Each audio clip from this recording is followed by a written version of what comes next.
In this video, I'm going to show you how to connect your My Robot Vacuum Mop 2 Pro to the My Home app with a simple, step-by-step guide.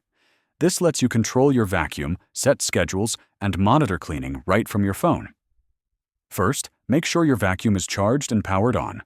Download and open the My Home app on your smartphone. Sign in or create an account if you don't have one yet. Next, tap the plus icon to add a new device. Search for My Robot Vacuum Mop 2 Pro in the list and select it. Follow the app's instructions to put your vacuum into pairing mode, usually by pressing and holding the power button until you hear a beep or see the indicator light blink. Make sure your phone is connected to a 2.4 GHz Wi-Fi network because the vacuum only supports this frequency. Enter your Wi-Fi password when prompted and wait for the app to connect to your vacuum. Once connected, your My Robot Vacuum Mop 2 Pro will appear in the app.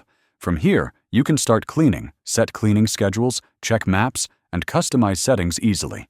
If this video helped you, please like and subscribe to the channel for more helpful smart home guides.